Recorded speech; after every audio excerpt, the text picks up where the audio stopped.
था गोली नहीं चलाने का, यह सवाल पैदा होता। क्यों नहीं इन तीनों आतंकवादी को मौके पर एसटीएफ ने ढेर किया, यह सवाल पूछना पड़ेगा। और भारत के मुस्लिम लीडरशिप अगर इस पर चुप है तो मैं समझता हूं आने वाला कल इससे भी भयानक होने वाला है। इसलिए यह सवाल पूछा जाएगा, एसटीएफ ने उन तीनों को गोली क्यों नहीं मारी? मां ने दूध पिलाया तो मैं चैलेंज करता हूं, जब गुंडा मुक्त हो चुका उत्तर प्रदेश, माफिया मुक्त हो चुका उत्तर प्रदेश, जब उत्तर प्रदेश में कोई है ही नहीं एक भी गुंडा, तो सिक्योरिटी क्यों बढ़ा रहे हो? क्यों सुरक्षा लेकर चल रहे हो? ब्रिजभूषण शरण सिंह अकेले चलकर दिखाओ, क्या कहते हैं राजा भैया अकेले चलकर दिखाओ, योगी आदित्यनाथ अकेले चलकर दिखाओ, और उप मुख्यमंत्री केशव प्रसाद मौर्य जो बहुजनों के सबसे बड़े दुश्मन है इस वक्त बने हुए, जो मनुवाद की माने प्रवक्ता बने हुए हैं, मैं कहता हूं अगर आप में हिम्मत है तो बगैर सुरक्षा के चल के दिखाइए ना। आम इंसानों की सुरक्षा तो आप कर नहीं सकते, और अपनी सुरक्षा वाई जेड, जेड के बाद जेड प्लस, और प्लस के बाद जेड डबल प्लस, फिर जेड ट्रिपल प्लस, यही होता रहेगा इस देश में। सारे टैक्स का पैसा सुरक्षा में लगा हुआ अपनी, और गुंडाओं को पालने में लगा हुए। बिल्कुल अराजकता है। इस सरकार को बर्खास्त किया जाना चाहिए, राष्ट्रपति शासन लगना चाहिए, और तमाम इनके मंत्रियों से सुरक्षा वापस ली जानी चाहिए। दो सगे भाइयों की हत्या दो पॉलिटिकल भाइयों ने मिलकर किया है। बड़ा भाई योगी आदित्यनाथ जी और छोटा भाई केशव प्रसाद मौर्य जी, दोनों का बैकग्राउंड पॉलिटिकल, दोनों भाई हैं, दोनों का बैकग्राउंड खुद जो है वो क्रिमिनल बैकग्राउंड है। एक दो, ये मैं नहीं कह रहा हूँ, एक दो नहीं कई मुकदमे हैं जो संगीन हैं, आपराधिक हैं, हत्या और लूट और खसोट और फिरौती, और यहाँ तक के बलात्कारियों को संरक्षण देने, बचाने, छुड़ाने इत्यादि इत्यादि। तो जब क्रिमिनल सत्ता पर खुद रहेंगे तो जाहिर सी बात है कि वो दूसरों को क्रिमिनल कैसे बनने देंगे? उनके ही लोग, उनके ही चेले बनेंगे। बाबा ने मिट्टी में मिला दिया जब कहा था, और मिला दूंगा जब कहा था, तो ये भी कहा था कि अब उत्तर प्रदेश में कोई माफिया और कोई गुंडा नहीं है, गुंडा तो सब उत्तर प्रदेश से जा चुका। तो सवाल योगी आदित्यनाथ जी, जब सारे गुंडे उत्तर प्रदेश से चले ही गए थे, सिर्फ एक अतीक था जिसके पूरे खानदान को आपने मिट्टी में मिला ही दिया, तो अतीक और अशरफ पर जो हमला करने वाला ये गुंडा कहां से आया? तीनों उत्तर प्रदेश का है, इसका मतलब उत्तर प्रदेश में गुंडे हैं, लेकिन वो गुंडा वाई कैटेगरी का है, यानी वाई मीन्स योगी जी का आदमी है।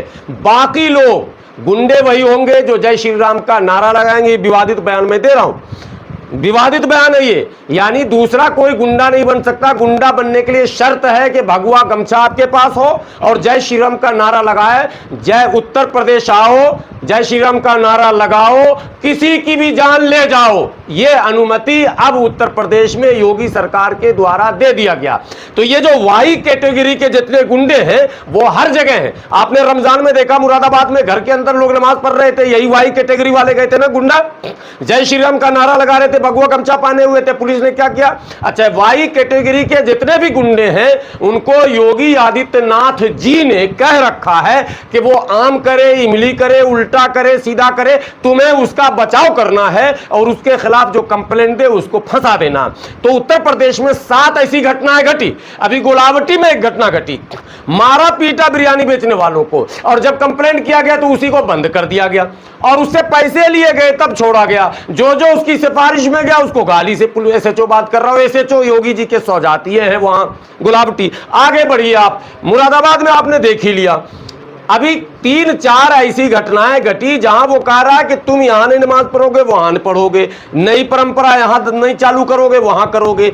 ये सारी चीजें तो ये बताती है कि संविधान का राज नहीं है, अप्रत्यक्ष रूप से वाई कैटेगरी के जो गुंडे हैं उत्तर प्रदेश में उनका राज है। तो गुंडा खत्म कहां पर हुआ? और ये अंधभक्त कहते हैं कि मोदी जी ने सबको मिट्टी में मिला दिया। तो ये 3 कहां से आए चुनिंदा?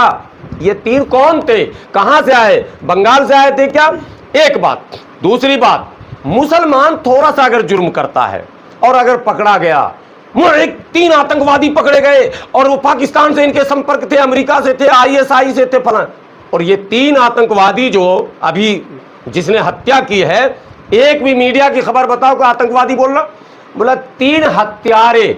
अच्छा, ये हत्यारे मासूम है और मुसलमान हो तो वो आतंकवादी? ये शब्द कहां से शुरू हुआ? मैं अगर कहूं भगवा आतंकवाद तो आप हंगामा करो।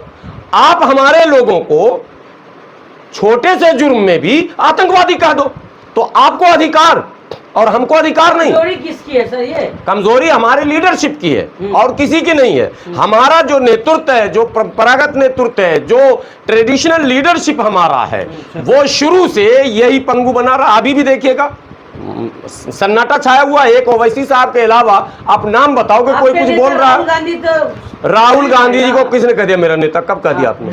कहा जाता है मुसलमान, कहाँ से आप सुनते हैं आज तक? राहुल बात ये है कि आप इसको मर्डर देख रहे हैं या इनकाउंटर देख रहे हैं? मर्डर सिर्फ इसको नहीं, ये तो मर्डर कैमरे के सामने हुआ है। ये मर्डर तो पुलिस ने कैमरे के सामने करवाया था। बगैर कैमरे के 2 मर्डर पहले हो रहा, जो झांसी में हुआ। मैं उसको भी मर्डर कह रहा हूं, वो इनकाउंटर नहीं है साहब। उसको हमने प्रूफ किया कई जगह से, वो टोपी और वो पिस्तौल हाथ में, वो सारी चीजें।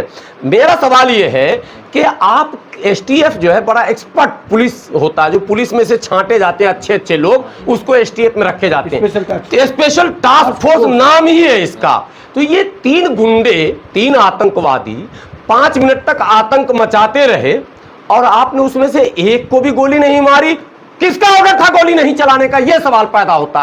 क्यों नहीं इन तीनों आतंकवादी को मौके पर एसटीएफ ने ढेर किया? यह सवाल पूछना पड़ेगा। और भारत के मुस्लिम लीडरशिप अगर इस पर चुप है तो मैं समझता हूं आने वाला कल इससे भी भयानक होने वाला है। इसलिए यह सवाल पूछा जाएगा, एसटीएफ ने उन तीनों को गोली क्यों नहीं मारी? ये सवाल है। अब मुस्लिम लीडर को शांति के अभी और सुनिए, उन तीनों आतंकवादियों ने जो गोली चलाई तो सिर्फ अतीक और अशरफ को ही गोली क्यों लगी? किसी एसटीएफ के जवान के हाथ में, पांव में, उंगली में, वर्दी में, गाड़ी में कहीं गोली क्यों नहीं लगी?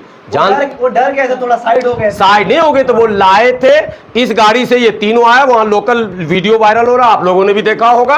और वो बड़े चैनल वाले जो मन सरकार भक्त चैनल है, उसका वीडियो है जिसमें कहा जा रहा है कि इन तीनों आतंकवादियों को भी पुलिस अपनी गाड़ी से लाई थी और मीडिया का प्रेस का कार्ड लगा हुआ था। सरकार जांच नहीं करेगी वो प्रेस कार्ड किसका था?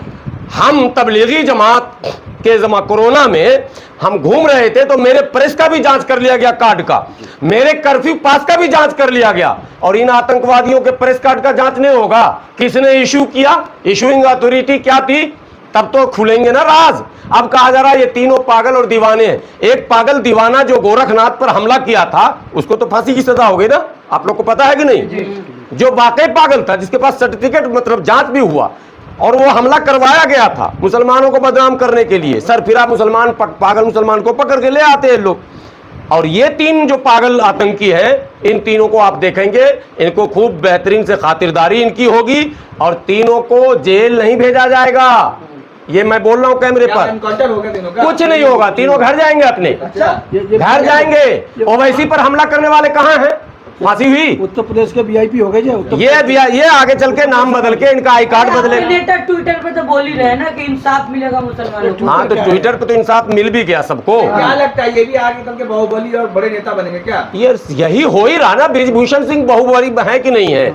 आप बताओ कि वो सांसद है लोकसभा में, वो खेल कुश्ती संघ, जो महिला कुश्ती संघ का अध्यक्ष भी था ना, कितने मुकदमे हैं? ऑन रिकॉर्ड मीडिया पर बोल रहा है एक चैनल, बड़े चैनल पर, कि हमने अपने हाथों से केवल 1 मर्डर किया और बाकी तो हमारे चेलों ने किया। अरे साहब, वो सांसद जो कह रहा हो कि हमने अपने हाथों से 1 मर्डर किया और वो लोकसभा का सदस्य जो अकबाले जुर्म बम ब्लास्ट में करती है महोदया, गांधी जी को गाली बकती है जो महोदया, वो संसद में, और भारत में सन्नाटा। कहां है अम्बेडकरवादी? कहां है संविधानवादी? कहां लोकतंत्र पे आस्था रखने वाले लोग? कहां है ये लोग जो अब बाबा साहब के जय जयकारा लगाते हैं? और कहां है वो सेकुलरिज्म के झंडा ढोने वाले लोग? क्या आपके रहते हुए देश में इस तरह का मजाक बढ़ता रहेगा? आज 1 आतंकवादी लोकसभा में पहुंचा, कल 2 आतंकवादी पहुंचेगा, पता चलेगा 540 में से 540 वही हो जाएंगे तो आपका संविधान रह जाएगा, लोकतंत्र रह जाएगा। डेमोक्रेसी खत्म करने, कुचलने का ये पूरा प्लान है। मनुस्मृति, एक फोटो वायरल हुआ, आपको दूंगा अभी। योगी आदित्यनाथ जी मनुस्मृति लेकर बैठे हुए हैं मीटिंग में। इसका मतलब है कि मनुस्मृति पढ़ा जा रहा है, कौन कौन सा पाठ लागू किया जाएगा। हाई लेवल मीटिंग हो रही है, आप ऐसे अफवाह ना फैलाइए। हाई लेवल की मीटिंग, हाई लेवल मीटिंग में, अच्छा याद दिलाया आपने। हाई लेवल मीटिंग में यह तय हुआ कि तमाम मंत्रियों की सुरक्षा को बढ़ा दिया जाए। बढ़ा दिया था। जब गुंडा है ही नहीं उत्तर प्रदेश में तो मंत्री की सुरक्षा क्यों बढ़ा रहे? तमाम भाजपा नेताओं की सुरक्षा बढ़ा दी जाए, तमाम उनके जिला अध्यक्षों की सुरक्षा बढ़ा दी जाए, उनके सांसद विधायकों की सुरक्षा बढ़ा दी जाए, उनके आरएसएस, बजरंग दल और विश्व हिंदू परिषद के नेताओं की सुरक्षा बढ़ा दी जाए। अरे भैया जब गुंडा है ही नहीं तो सुरक्षा किस चीज की, हटाओ सुरक्षा। अगर मां ने दूध पिलाया उत्तर प्रदेश के सभी मंत्रियों से कहता हूं और योगी जी से कहता हूं, मैं आपका बिल्कुल भक्त हो जाऊंगा, आप ही को वोट दूंगा, आप ही के लिए चुनाव प्रचार करूंगा, आप ही के लिए लड़ूंगा और चिल्लाऊंगा, हटाओ सिक्योरिटी। अगर मां ने दूध पिलाया तो मैं चैलेंज करता हूं, जब गुंडा मुक्त हो चुका उत्तर प्रदेश, माफिया मुक्त हो चुका उत्तर प्रदेश, जब उत्तर प्रदेश में कोई है ही नहीं एक भी गुंडा, तो सिक्योरिटी क्यों बढ़ा रहे हो, क्यों सुरक्षा लेकर चल रहे हो? ब्रिजभूषण शरण सिंह अकेले चलकर दिखाओ, क्या कहते हैं राजा भैया अकेले चलकर दिखाओ, योगी आदित्यनाथ अकेले चलकर दिखाओ, और उप मुख्यमंत्री केशव प्रसाद मौर्य जो बहुजनों के सबसे बड़े दुश्मन है इस वक्त बने हुए, जो मनुवाद की माने प्रवक्ता बने हुए हैं, मैं कहता हूं अगर आप में हिम्मत है तो बगैर सुरक्षा के चल के दिखाइए ना। आम इंसानों की सुरक्षा तो आप कर नहीं सकते, और अपनी सुरक्षा वाई जेड, जेड के बाद जेड प्लस, और प्लस के बाद जेड डबल प्लस, फिर जेड ट्रिपल प्लस, यही होता रहेगा इस देश में। सारे टैक्स का पैसा सुरक्षा में लगा हुआ अपनी, और गुंडाओं को पालने में लगा हुए। बिल्कुल अराजकता है। इस सरकार को बर्खास्त किया जाना चाहिए, राष्ट्रपति शासन लगना चाहिए, और तमाम इनके मंत्रियों से सुरक्षा वापस ली जानी चाहिए।